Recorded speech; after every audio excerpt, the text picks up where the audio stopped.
नमो तस् भगवतो अरहतो सम्मा समुदस् नमो तस् भगवतो अरहतो सम्मा समुदस् नमो तस् भगवतो अरहतो सम्मा समुदस्।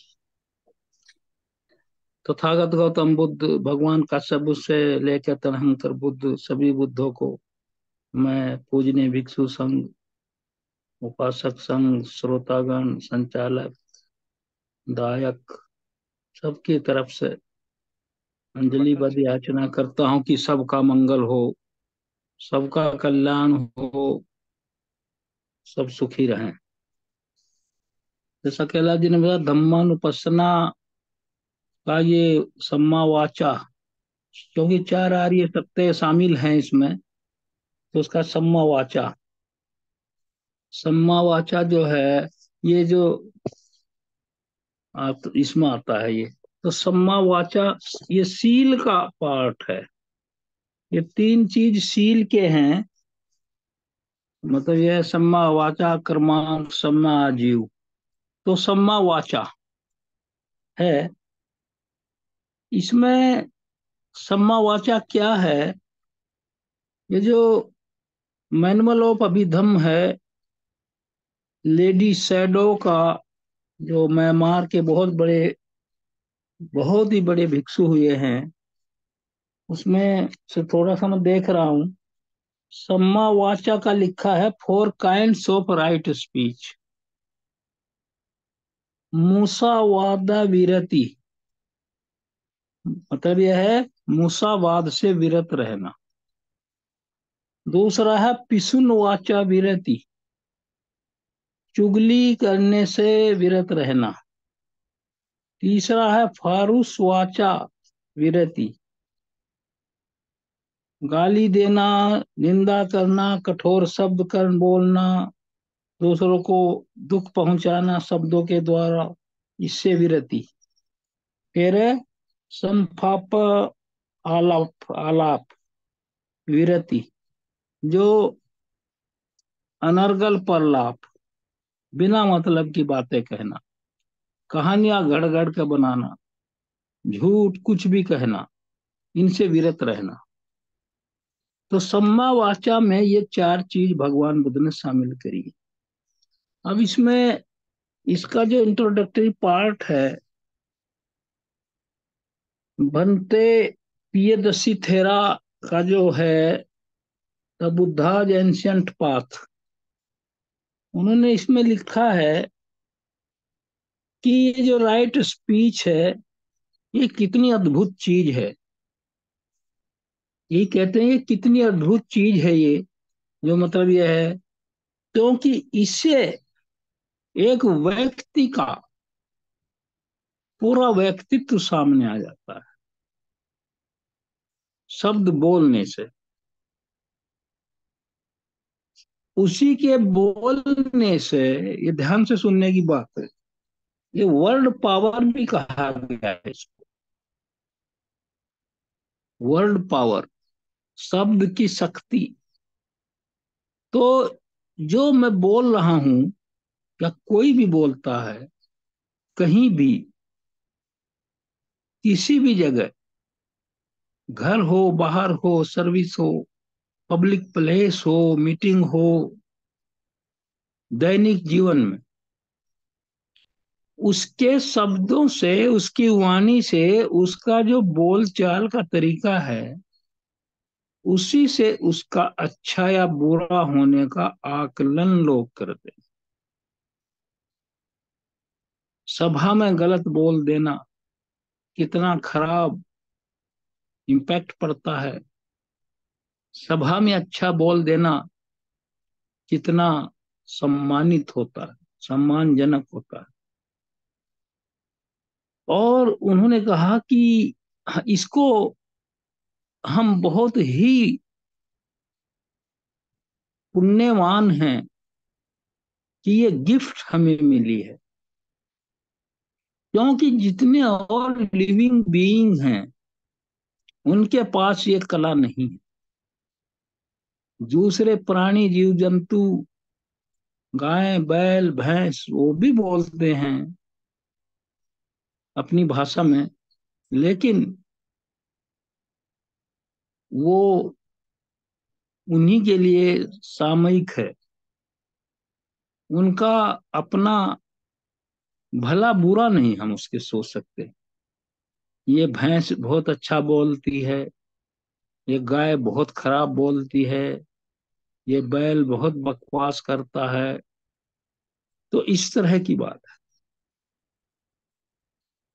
तो ये कहा है उन्होंने, इसलिए भगवान उन्होंने कहा कि इसलिए इसमें से हमें बहुत ज्यादा अपने शब्दों के जो चयन करना चाहिए, क्योंकि ये किसी का कल्याण भी कर सकते हैं और विनाश का कारण भी बन सकते हैं।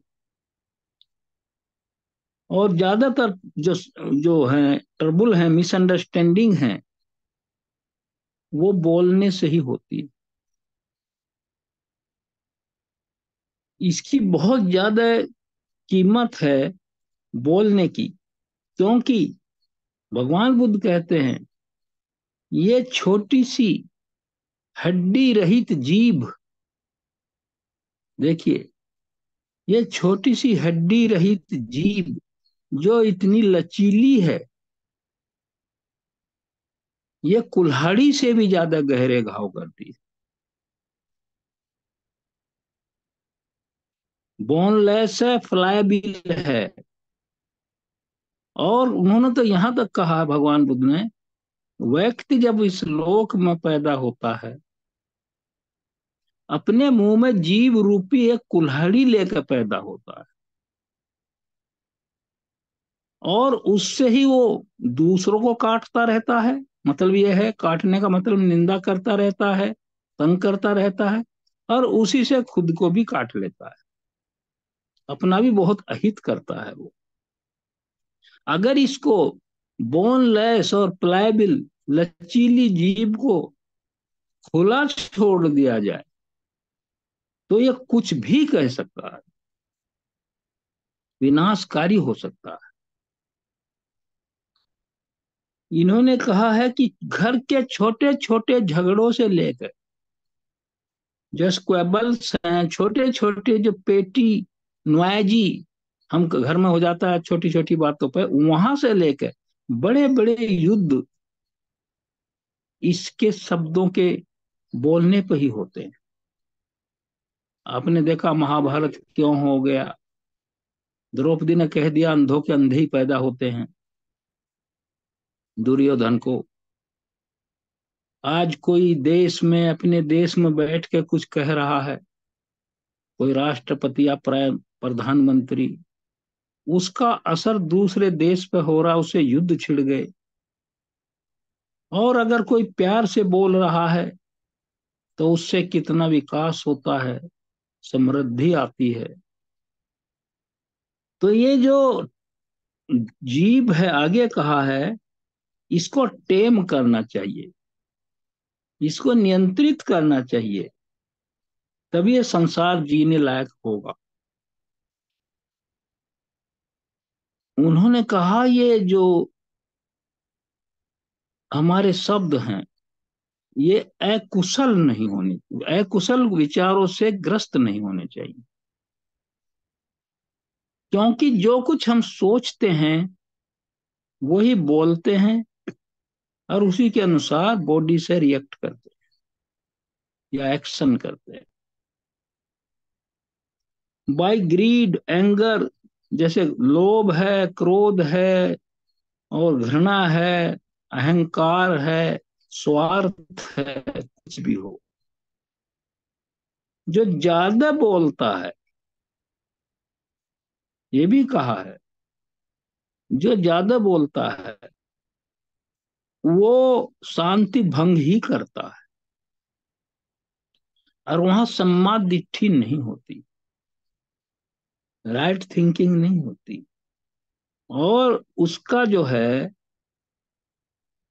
उसमें गहराई और भी नहीं होती है, सिंसेरिटी नहीं होती है उसमें, और उसके नुकसान होते हैं। जो गैरुलस टाइप करता है, बहुत टाकेटिव है, कुछ भी कहता रहता है, उसे बोलना है, चाहे कोई इसका अर्थ हो या ना हो, कोई कुछ भी कहे, वो तो बोलेगा, दूसरों को बोलने नहीं देते।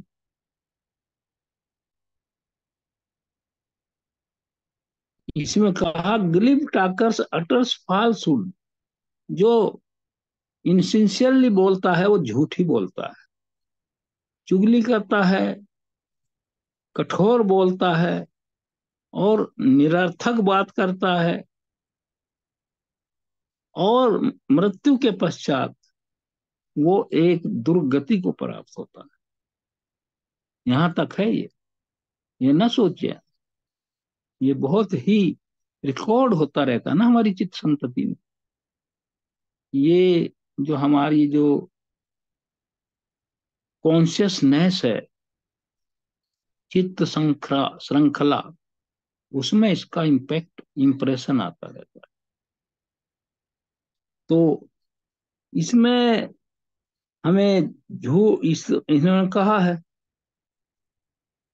और भगवान बुद्ध ने आगे कहा है, जो व्यक्ति सही बोलता है वो झूठ बोलने से abstain करता है, उससे विरत रहता है। जैसे मेहता सुत में भी ये बात कही है, मैत्री मेहता सुत में, मेहता सुत में कहा है। फिर उन्होंने कहा ही सिंसियर, जो सच बोलता है अपराइट होता है, डिपेंडेबल होता है, उस पर विश्वास किया जा सकता है, जो सत्य बोलता है, और वो कभी झूठ से विरत, सच से विरत नहीं होता। कि मुझे, वो कभी ये नहीं सोचता कि मैं झूठ बोल कर प्रशंसा पाऊं या दूसरों को खुश करूं। वो देखने में कठोर लग सकता है जो सच बोलता है, लेकिन क्योंकि सच्चाई एक है, वो दो नहीं है, इसलिए वो एक ही बात कहेगा। ही मे लुक स्ट्रिक्ट, क्योंकि वो अनुशासित होता है। सच्चाई एक है, झूठ अनेक है, इसलिए वो एक ही बात कहेगा जो अच्छी नहीं लगती कुछ लोगों को। भगवान बुद्ध ने ये कभी नहीं कहा कि वो आज कुछ कहें और कल कुछ कहें। भगवान बुद्ध को तो छोड़िए, उनके शिष्य भी वही बात कहते थे, उनके शब्द अलग हो सकते थे, लेकिन उनका जो भाव, अर्थ और जो उसमें मैसेज था, होता था, वो भी वही होता था जो भगवान बुद्ध कहते थे। एक बार राजा प्रसेनजीत को वहां के साकेत के कहीं रास्ते से लौट रहे थे, तो रात को आते हुए रात हो गई, तो उन्होंने कहा भाई यहीं कहीं ठहर जाओ। तो वो ठहर गए जंगल में। रात को उन्होंने कहा यहाँ तो महल नहीं है कि हमें नींद आ जाएगी, और मतलब यह है, जो खाना साथ में था वो खा लिया। उन्होंने कहा कहीं धर्म श्रवण की व्यवस्था हो सकती है, आज की रात आराम से कट जाए, इसका सदुपयोग हो जाए। तो उनके जो बॉडीगार्ड थे इधर उधर गए, उन्होंने कहा कि एक भिक्षुणियों का बुद्ध विहार है, अगर आप कहें तो वहां चलें, उनसे पूछ लें कि हाँ क्यों नहीं, मैं चलूंगा। तो वहां गए, वहां पूछा कि राजा इधर आना चाहते हैं, अगर आपको असुविधा ना हो, दर्शन करना चाहते हैं। तो उन्होंने कहा आइए, बुला लीजिए। तो वहां धम्मदिन्ना नाम की जो भिक्षुणी थी, जो बहुत सीनियर थी, उन्होंने उनसे कहा कि कोई हमें उपदेश दीजिए। तो उन्होंने कहा किस चीज पर आप सुनना चाहते हैं। उन्होंने कहा आप जो भी अच्छा लगे, सम्मा दिट्ठी पर सुना दीजिए। तो उन्होंने सम्मा दिट्ठी पर जो प्रवचन किया, और उन्होंने, राजा बहुत ही प्रसन्न हुआ, उसमें इतना स्पष्ट था, हर चीज क्लियर थी और मधुर आवाज थी, कर्ण प्रिय थी और समझ में आने वाली थी। अगले दिन फिर वो राजा चले आए वापस वहां से, उनको अभिवादन करके फिर वो जेतवन में गए। तो भगवान बुद्ध से ऐसा ही करते थे कि अभिवादन करके चुपचाप एक तरफ बैठ जाते थे। फिर कहने लगे, भगवान कल रात में एक जंगल में ठहरना पड़ा, और नहीं, उन्होंने कहा कि भगवान मुझे सम्मा दिट्ठी पे कुछ सुना दीजिए। तो भगवान बुद्ध ने उनके अनुरोध पर सम्मा दिट्ठी पे प्रवचन किया। लास्ट में प्रसेनजीत ने क्या कहा, धन्य है भगवान बुद्ध और उनके भिक्षु भिक्षुनियां। भगवान, जो आपने कहा है, रात में वहां जंगल में रुका था और मैं भिक्षुनियों के एक विहार में गया था। मैंने धमदिन्ना भिक्षुनी से अनुरोध किया था कि कुछ प्रवचन करें। जो आपने कहा है, एक एक शब्द वही है जो धमदिन्ना ने कहा। इसलिए धन्य है आप भगवान बुद्ध और उनका संग। तो ये बात है, कोई आदमी इसलिए लाइक नहीं किया जाता, चाहे सर्विस हो, चाहे घर में हो, समाज में हो, ये तो एक ही बात कहता है। नौकरी में हम सब लोग हैं, कुछ रिटायर हो गए, हम लोग कुछ कर रहे हैं। कोई आदमी किसी के पास काम कराने के लिए आता है, एक आदमी कह देता है कि ये काम नहीं हो सकता, तो उसे अच्छा नहीं माना जाता। ये तो नेगेटिव आदमी है। दूसरा, जबकि वो सही कह रहा कि वो अंडर रूल्स परमिसिबल नहीं है, दूसरा आदमी कहता है ये तो हो जाएगा, इसमें क्या दिक्कत।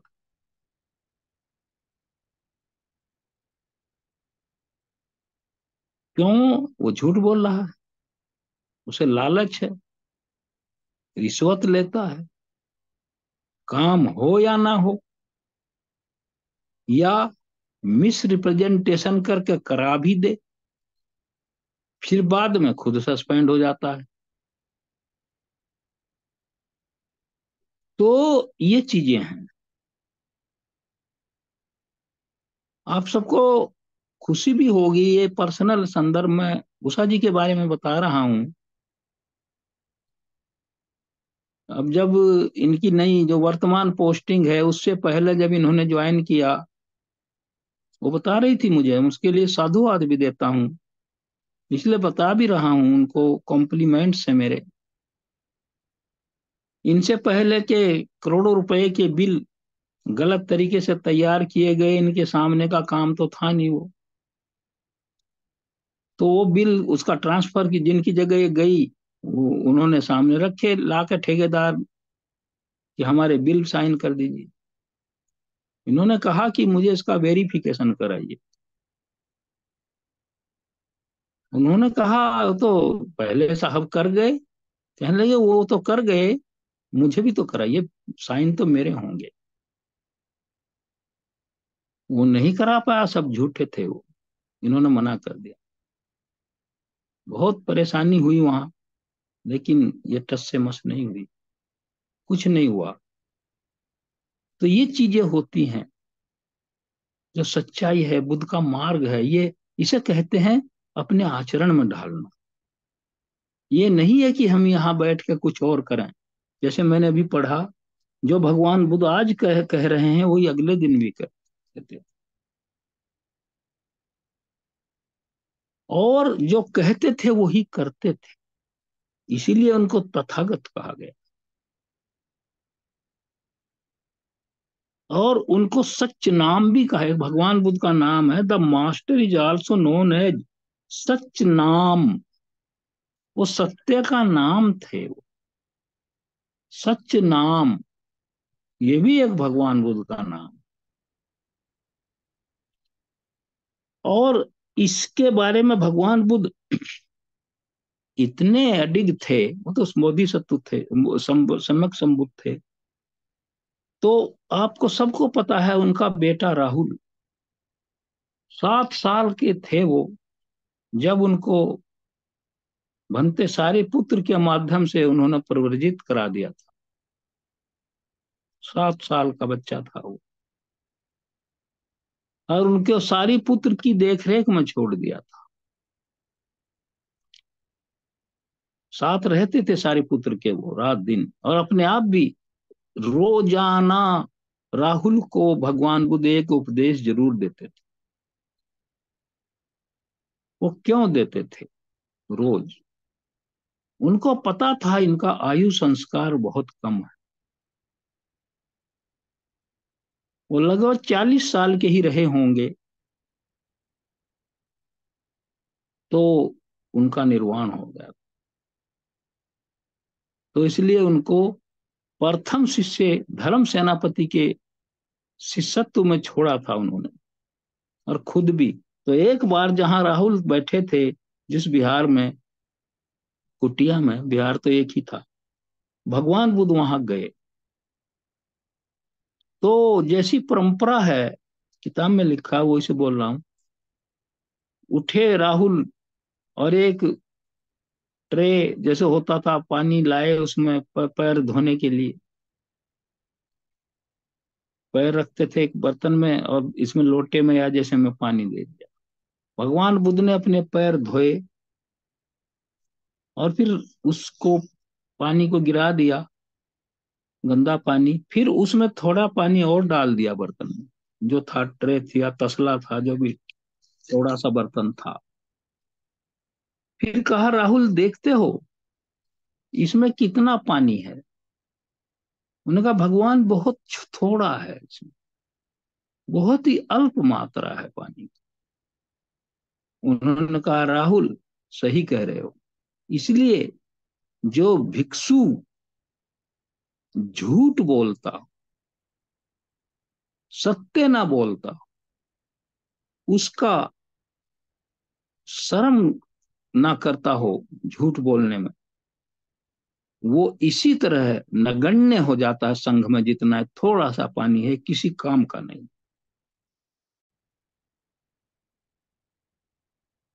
उसका ये हाल होता है। फिर भगवान बुद्ध ने वो पानी फेंक दिया। फेंक के पानी, भगवान बुद्ध ने कहा, राहुल तुम देखते हो इसमें बर्तन में पानी है जो फेंक दिया गया? नहीं, इसमें पानी नहीं है। हाँ, ये सही कहे हो राहुल, इसमें से पानी को निकाल दिया गया, डिस्कार्ड कर दिया गया। तो जो भिक्षु झूठ बोलने में शर्म नहीं करते, वो इसी तरह संघ से निकाल दिए जाते हैं।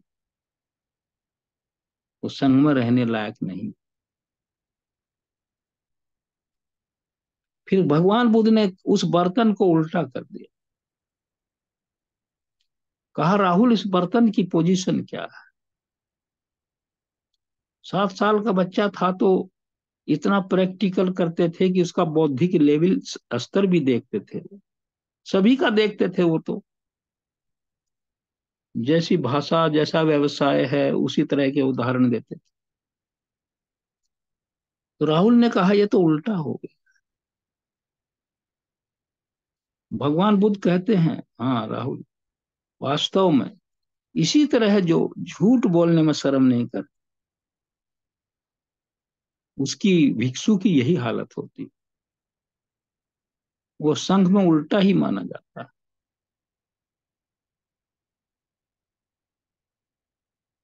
तो फिर भगवान बुद्ध ने उस बर्तन को सीधा कर दिया, और कहा, राहुल अब इस बर्तन की क्या पोजीशन है? उन्होंने कहा, ये तो सीधा हो गया। अभी ये देखो ध्यान से, क्या है इसमें, ये तो खाली है। तो भगवान बुद्ध ने कहा, राहुल, जो झूठ बोलने में शर्म नहीं करता भिक्षु, वो इसी तरह एम्प्टी माइंड होता है। उसमें शील समाधि प्रज्ञा से विरत होता है, उसके अंदर कोई भी गुण नहीं होता। वो कोई योग्यता धारण नहीं करता। वो एक भिक्षु होते हुए भी, चिवर होल्डर होते हुए भी, भिक्षाटन करते हुए भी, बुद्ध विहार में रहते हुए भी, और भिक्षु संघ में रहते हुए भी, मेरे उपदेश निरंतर सुनने के बाद भी एम्प्टी रहता है, वो खाली रहता है, वो एम्प्टी माइंड रहता है। थॉट्स तो होते हैं, लेकिन वो झूठे होते हैं, जो किसी काम के नहीं है। ना समाज का वो कुछ कर सकता है, ना अपना, वो अपना नुकसान ही करता है। उसका कहीं कुछ नहीं होने वाला दुर्गति के अलावा। तो भगवान बुद्ध ने एक जबरदस्त बात कही है, आई से, देखिए इन्होंने कहा है, इवन सो राहुल, आई से, मैं कहता हूं, that there is no evil that he can not do. इस लोक में कोई ऐसा पाप नहीं है जो झूठ बोलने वाला आदमी ना कर सके। कितनी बड़ी बात कही है असत्य कथन पर, कि कोई ऐसा इस लोक में पाप नहीं है जिसे वो ना कर सके। क्यों? वो उस पाप को करने के बाद फिर झूठ बोल जाएगा कि मैंने तो नहीं किया। तो ये चीज है। फिर आगे कहते हैं, not even for fun I will tell lie. मजाक में भी, हंसी मजाक में भी झूठ नहीं बोलना चाहिए।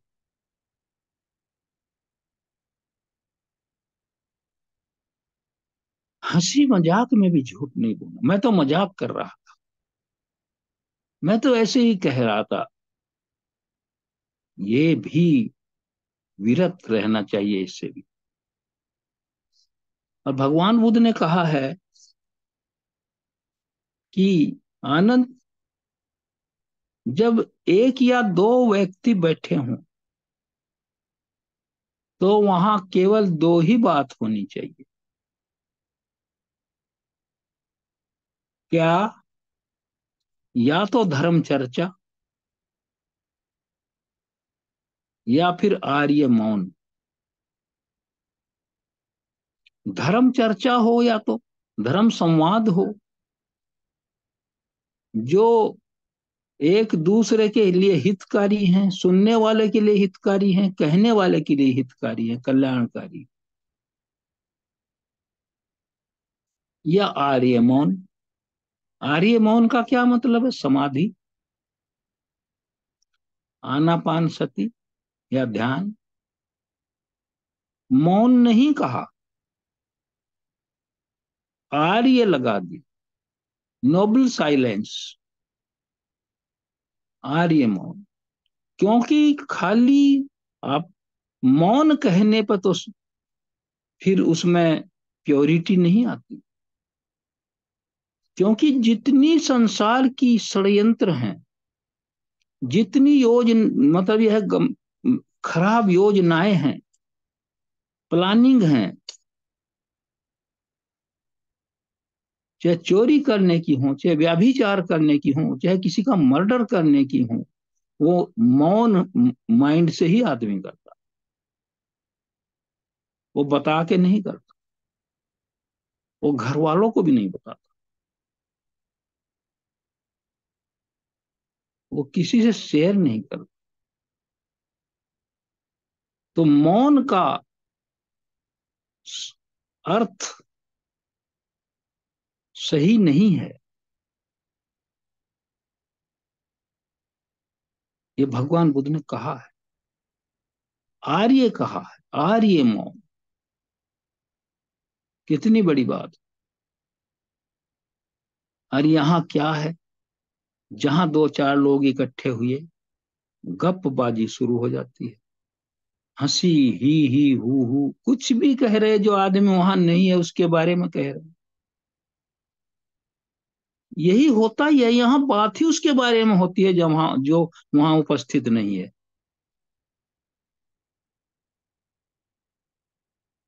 तो ये भगवान बुद्ध ने कहा है। और इसका फिर प्रभाव भी बताया भगवान बुद्ध ने, इसका वो भी बताया है। चार कंडीशन है झूठ बोलने की, भगवान बुद्ध ने कही है कि इसके लिए चार शर्तें हैं, चार कंडीशन हैं इसकी, वो जरूरी है। झूठ बोलने का पूरा काम कब होगा, जब ये चार बात होंगी। क्या, कोई झूठी बात बनाई गई हो, एन अनट्रू थिंग। दूसरा, धोखा देने का संकल्प हो। तीसरा, उसे दूसरे तक पहुंचाने का एफर्ट हो, झूठ को, कोरस्पॉन्डिंग एफर्ट, जो उधर से भी झूठ आवे, कोरस्पॉन्डिंग दोनों तरफ से, कोरस्पॉन्डिंग एफर्ट। चौथा, इसका कम्युनिकेशन भी हो, बात पहुंचे भी। तो चार कंडीशन बताई है। फिर भगवान बुद्ध ने कहा, इसके इफेक्ट क्या हैं, इसके दुष्परिणाम भी तो हैं। कोई चीज भी है, वो हेतु है ना, उसका परिणाम तो है ही। ये तो लॉ ऑफ कॉजेशन है, ये तो हेतु आधारित है, प्रतीत्य समुत्पन्न है ये ऐसे तो नहीं है कि हेतु है और परिणाम नहीं है, और परिणाम बिना हेतु है, ऐसा भी नहीं। कहा है, being tormented by abusive speech, उसको गालियां मिलती है और कष्ट पहुंचता है, क्योंकि उसने दूसरों को कष्ट पहुंचाया। Being tormented by abusive speech, उसको भी यही होता है। बीइंग सब्जेक्ट टू विलिफिकेशन, उसकी बदनामी होती है जगह जगह, कोई विश्वास नहीं करता उसको। विलिफिकेशन, बदनामी होती है उसकी। इनक्रेडिबिलिटी, वो अपनी साख खो देता है, उसका कोई भी उसके शब्दों पर विश्वास नहीं करता। अब समाज में जब ऐसी स्थिति पैदा हो जाती है, तो कहीं का भी नहीं रहता। ना परिवार वाले उसको कोई काम बताते हैं, ना उस पर विश्वास करते हैं। समाज को तो छोड़ दीजिए, नौकरी में वो सिर्फ अपने दिन काटता है, उसे बॉस नहीं बुलाता, लाइक नहीं करता, उसका चपरासी तक जानता है ये झूठ बोलता है। तो किस तरह का दयनीय जीवन है। और ऐसे लोगों के मुंह से बदबू आती रहती है, क्योंकि उसका फिजिकल बिल्ट भी, उसका प्रभाव आता है उस पर। तो उसके दुष्परिणाम भगवान बुद्ध ने बताए। तो ये जो है सम्मा वाचा, लंबा है, लेकिन आज मैं इसे उतना पूरा कर रहा हूं। इसके बाद फिर जो तीन और बचे हैं आगे करेंगे, चार थे इसमें। तो सम्मा वाचा का ये जो है झूठ वाला है, ये कितना देखिए भगवान बुद्ध का। आज की जो ये मैं बात कह रहा हूं, जो यही सम्मा वाचा की, इसको ही अगर आदमी पकड़ ले तो कहीं से कहीं सम्मान पा सकता है, वो कितना बड़े पद पर पहुंच सकता है। समाज उसको बहुत आदर देता है। और कुछ लोग ऐसे हैं कि जैसे वो सामने से आ रहा है, रास्ता बदल देते हैं, अरे चलो इधर हो लो, आ रहा सामने से, ये स्थिति हो जाती है। और जो अच्छा आदमी है, अगर वो कहीं दूर भी है, उसे बुला लिया जाता है आवाज देकर, उसको बुलाओ, अच्छा आदमी जा रहा है, बात करेंगे। तो आप लोगों ने ध्यान से सुना, और मैंने सरल शब्दों में इसको कहने का प्रयास किया। उम्मीद करता हूं कि समझ में आया होगा पूरा। बहुत समझ में है सर। साधु तो साधु साधु, बहुत तो बढ़िया। इसीलिए मैं सबको साधुवाद देता हूँ, और सभी बुद्धों से प्रार्थना करता हूँ, सबका मंगल हो, सबका कल्याण हो। सभी को मेरा साधु। नमो बुद्ध।